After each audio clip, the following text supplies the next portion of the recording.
ይሄን መሳቅ አይቻልም። መቼስ እያየሁሽ ከማለቅስ ብስቅ ይሻላል። በቃ አትይ።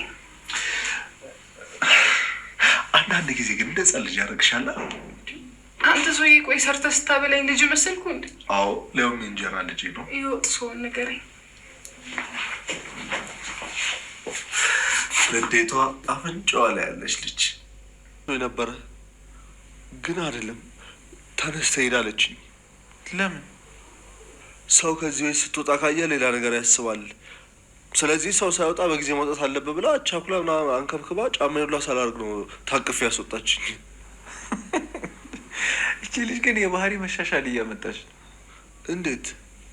ስለ ሰው ምን ይለኛል መጨነቅ ጀመረች። ምን እንጃ። ኧረ እኔ ራሱ ጫማ ያለ ካልሲ ነው አድርጌ የወጣሁት።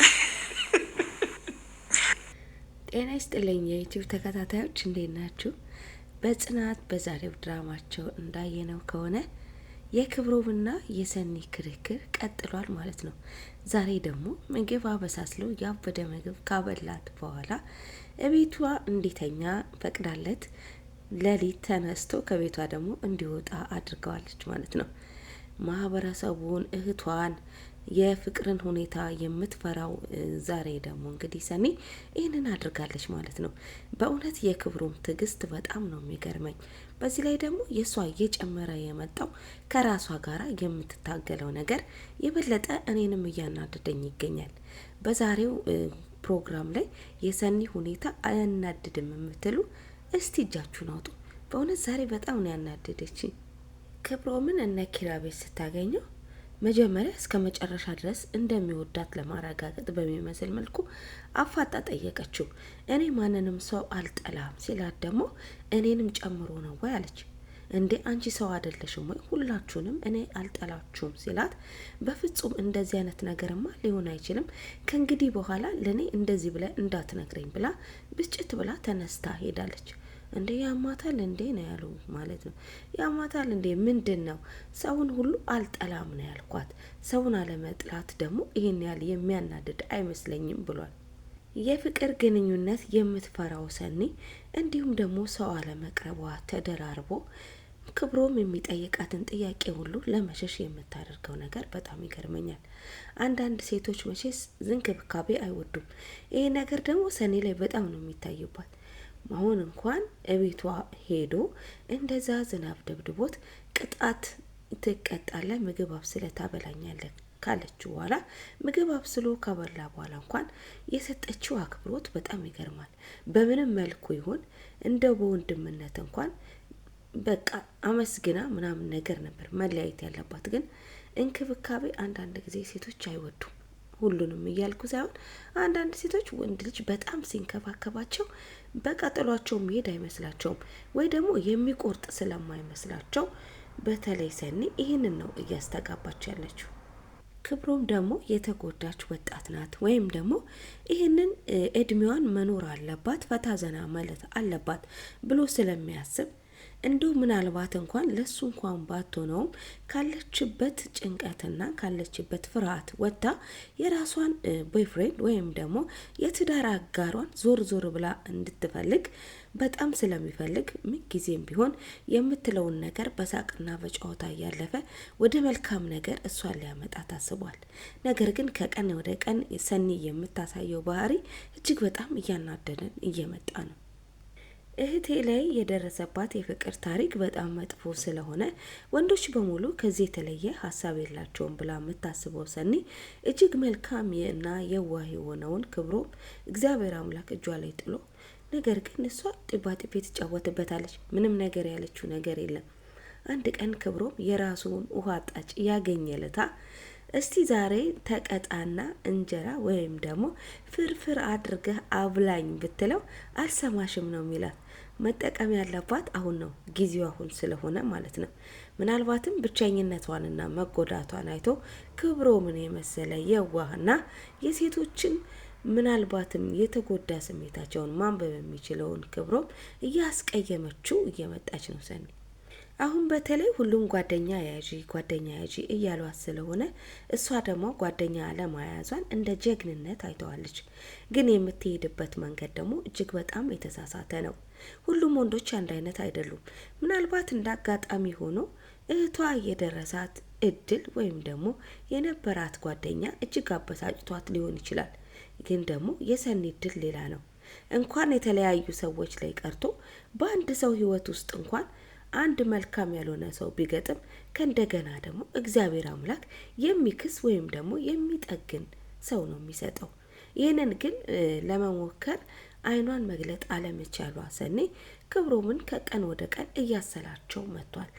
ዛሬ እንኳን ቴሌፎኗን እነ ኪራ ቤት ረስታ ከሄደች በኋላ እስኪ ሂድና አድርስላት ሲባል ምናልባትም ጭቅጭቋንና ስድቧን ፈርቶ ዛሬ እንኳን እኔ አልሄድም ካለ በኋላ እነሱ ከሚሄዱበት ቀርተው ኪራና ጽናት ሊያደርሱላት ሲሉ ኖ እናንተ ከምትሄዱበት ከምትቀሩማ እኔ አደርስላታለሁ ብሎ ይዞ ሄዷል። እንግዲህ ያያችሁ ምናልባት እየተሰላቸ እየመጣ ሊሆን ይችላል። ከቀን ወደ ቀን የሚናገረውን ነገር የበለጠ እያናዳዳትና ነገር እጇ ላይ ያለውን ነገር እየወረወረች የመጣችው ሰናይት ዛሬ ደግሞ እቤቷ አድሮ ከሄደ በኋላ ካልሲውን እቤት ውስጥ ረስቷል። ይሄ ካልሲ የኔ አይደለም ብላ ይዛ ከሄደች ወዲህ ለመቀለድ ሲሞክር የራስ ጉዳይ ይሄ ካልሲ ያንተ ነው ብላ ፊቱ ላይ ወርውራበታለች። ይሄ ደግሞ የበለጠ ያበሳጫል። አንድን ሰው እየተንከባከበ ላለ ሰው ማለት ነው ወይም ደግሞ ብቸኝነቷን ተረድቶ አይዞሽ ሰንዬ ላላት ሰው እንደዚህ አይነት መልስ መስጠቷ በጣም የሚያናድር ነው። ምንም እንኳን በአቋሙ ወይም ደግሞ ምናልባት ቦይፍሬንድ ገርል ፍሬንድ በሚለው አቋም እንኳን ባትስማማ እንደ ሰው ግን ክብሮም ላይ የምታረገው ነገር ዛሬ ጨከን ብዬ ሰኒን እንድናገራት ያደረገ ነው። በሌላ በኩል ደግሞ ፍቅራቸውን እጅግ በጣም እያጣጣሙ የመጡት የናሆምንና የምሩዬ ታሪክ አለ። ዛሬ ደግሞ ድንገት ቤት ውስጥ እንግዲህ የናሆም እናት ተከስታለች ማለት ነው። እጅግ በጣም ነው የምትወዳት ምርዬን። ደግሞ ምርዬን የሚጠላ ማን አለ? እጅግ በጣም ምናልባትም እንደው በህል አይነት እንኳን ኮሰረት እንደሚለው አይነት ለምሩዬ ስም ብንሰጣት እርጎ የሆነች ልጅ ናትና በጣም ደስ ነው የምትለው። ልስልስ ያለ ባህሪ ያላት መልካም የሆነ አቀራረብና አመለካከትም እንደዛው እግዚአብሔር አምላክ ችሯታል። እጅግ በጣም የወደደቻት እንግዲህ የናሆም እናት ዛሬ ድንገት ተከስታ ቡና ካላፈላው ሞቼ ይገኛለሁ ብላ ፏ ድምቅ አድርጋ እንግዲህ ቡና አፍልታላታለች። የናሆም እናት ምሩዬን መራርቃ እሰይ እንኳንም ባሌ መረጠሽ እንኳንም ልጄ መረጠሽ ብላታለች። ናሆም በቃ ምሩዬን የመሰለች ቆንጆ ሚስት ስላገባ እናትየው እጅግ በጣም ተደስታለች። እንግዲህ እንደሚሉት ከሆነ አባትየው እስካሁን ድረስ አላዩዋትም። ቢያዩዋት ግን እንዴት ደስ እንደሚላቸው ግን እኔ ደገመትኩት ከሆነ የናሆም አባት ትንሽ ማሬ ነገር ስለሆኑ እስካሁን ድረስ እንዴት ተደፈርኩ በሚል አቋም እንዴት ከቤት ይወጣል ሳያስፈቅደኝ ብለው አልመጡም፣ አላዩቸውም ማለት ነው።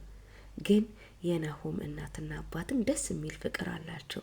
ይዛቸው እንደምትመጣና አንድ ቀን እንደምታስተዋውቃቸው ደግሞ እርግጠኛ ነኝ። ሁለቱም የፍቅር ነገር የተሳካላቸው ጽናትና ምሩዬ ሰኒ እባክሽን ወደ ፍቅር ውስጥ ግቢ፣ ፍቅር ይሻለናል እያሏት ይገኛሉ። እሷ ደግሞ ኖ ትክክል አይደላችሁም፣ ምናልባትም ባለትዳር ፊት ባልናገረውም ወንዶች ወይንም ደግሞ ጥንድ መሆን ከባድ ነገር አለው፣ አስፈላጊም አይደለም ብላ ሰኒት ያው ትሞግታለች። ከዛም በኋላ ደግሞ ሄዳ ብቻዋን ስትሆን ቤቷ ደግሞ ለምንድነው ወንዶችን ምረቃቸው? እስከ መቼ ድረስ ነው ሰንዬ በዚህ እድሜስ ብቻሽን የምትሆኚው? ለምንድነው ሰው ወደ ህይወትሽ እንዲገባ የማታደርጊው? ብላለች። እንግዲህ ሁሉም ነገር እንደዚህ እንዳለ ቅዱስና ሰኒ ደግሞ የተወሰነ መግባባት እያመጡ ይገኛሉ። በተለይ በአሁን ሰዓት ብቻዋን ስታወራ ያገኛት ቅዱስ ምን እያልሽ ነው ይላታል። እንዴ ቅዱስ ያንተ ህይወት እኮ ብዙም አላውቀውም፣ እስቲ ስለ ህይወትህ አውራልኝ ስትለው በቃ የኔ ህይወት ባጭሩ እንደ ስሜ ቅዱስ አይደለም፣ በጣም ልዩ የሆነና ከባድ ታሪክ ያለኝ ሰው ነኝ ሲላት እኔ አሁን ደግሞ ላውቅ የበለጠ ጓጓው ብላለች።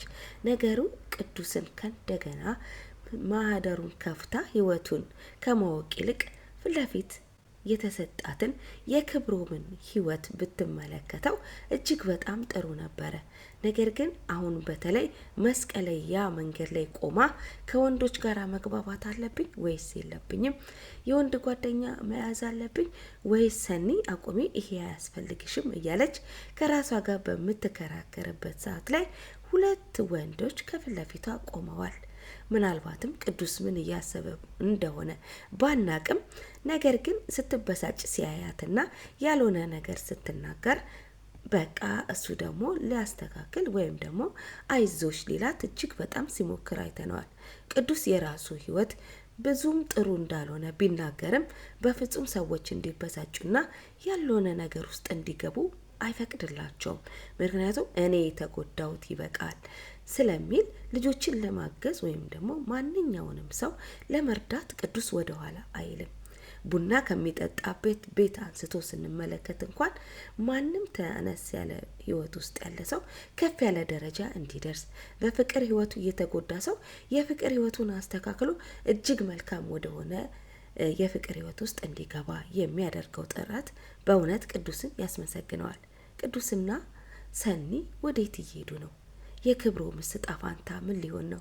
እስቲ በሚቀጥለው ደግሞ ይሄንን እንመለከታለን። ለዛሬ እዚህ ላይ እናበቃለን። ላይክ፣ ሼር፣ ሰብስክራይብ ያደረጋችሁ አንድ ላይ ስለነበራችሁ እጅግ አድርጌ አመሰግናለሁ። መልካም ጊዜ ይሁንላችሁ።